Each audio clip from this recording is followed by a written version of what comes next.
Yeah, hello, Otoris here, bringing you your patch notes for December 10th, 2014. I have a bit of a cold, so apologies for the voice, but I'll try to get through this clearly. But hey, welcome to the new train. This has been a very, very long time coming. Valve has been working on this since at least July, if not way further back. This map is incredibly, incredibly gorgeous. It appears to be located somewhere in Russia. At first glance, this map to me looks like train meets cache meets overpass, and I absolutely love it. This is the first time in a very, very long time that a map has used custom assets coming out of Valve. Almost all the textures and all the models you see, with a few exceptions here and there, are all completely new and remade just for this train. In doing so, they focused on making sure that the pixel density throughout the environment was very, very unified and making sure everything is very easy to see, yet very detailed at the same time. And this shows, just look at the trains. These things are squared away. There are no invisible edges on this. It's such a joy to play on this map. This is someone's masterpiece, or a lot of people's masterpiece. If you took away every other aspect of the game and just had this map, it would look like a completely new game. There is that many new art assets in this. And whoever's worked on this, whoever's had a hand in making this, you guys should be incredibly happy and proud of yourselves. If I ever get to meet the people who made this map, I am buying you all drinks. The amount of time, attention to detail, skill, and just genuine talent it takes to make this is astronomical. This is the new T connector. It comes out at a different angle now, making it much, much less scary for the terrorists to come out of. As you can see here, there's a lot less cover coming out onto A's site, but at the same time, there's a lot less spaces for the CTs to be playing. This is an awesome nod at the original 1.6 version of the map that featured the Pop Dog trains. This is how Counter-Strike Global Offensive should have been delivered when it first was released, and not just a quick upgrade of Counter-Strike Source. Just look at all these new models and textures. This is absolutely nuts.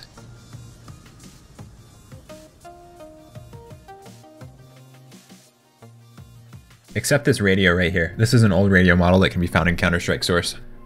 Sweet tunes though. These halls are mostly the same, except when you get down to the boiler room / brown room area, it's a lot more covered looking down the ramps. Or even looking out upper B. This allows for the T's to set up for more coordinated strikes on the B site. Unlike last time where it was just chaos going down at B ramp or upper B and just having to check 20 different spots. Now at least you can throw some set smokes, flashes, whatever as a T. This also works as a CT if you want to aggro into the boiler / brown hall area. Conveniently, you can jump on top of these boxes. It's a very, very nice touch. And just to reiterate, peeking upper is a lot less dangerous now, as the CTs can no longer be a little dot peeking the upper B ramp. Big change here. Heaven is now boxed in and has just 2 windows you can peek out of. And T Heaven is no more. There is no Terrorist Heaven, which is absolutely phenomenally great.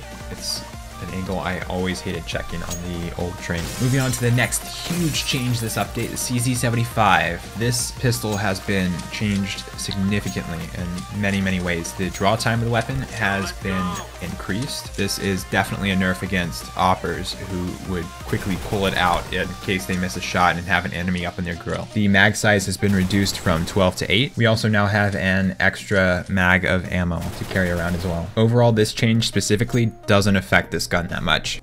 The damage values on this weapon have been changed significantly as well. You now have to be within face stabbing range in order to get a one-hit headshot. If you're aiming to cripple, it's going to take 5 shots to kill them at a medium to close range. If you hit them in the gut, it's going to take about 4 in medium to close ranges. And if you hit him in the chest, it's going to take 5 shots to the chest to bring your opponent down. These damage value changes are very, very welcome and help bring the CZ75 back in a semblance of balance with the other pistols that are currently in CSGO. The fire rate was slightly reduced. Here's a comparison with the 5.7. In the time it takes to unload the CZ, the 5.7 is only able to shoot 7 times, whereas the Tech 9 is able to match the speed of the CZ. The running accuracy of this pistol appears to be the same, so drive-bys are still a thing. The Tech 9 has also gotten a lot more beefier in the audio department.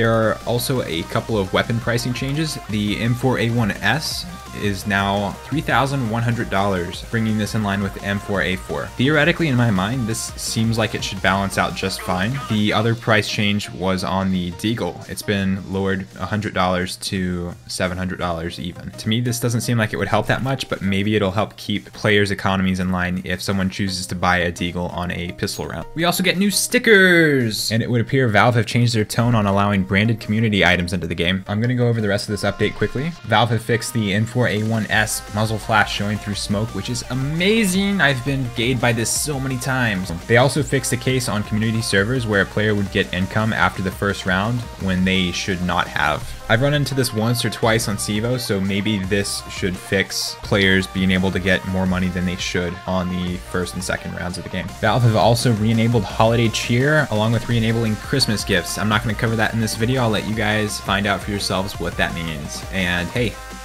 thanks for watching.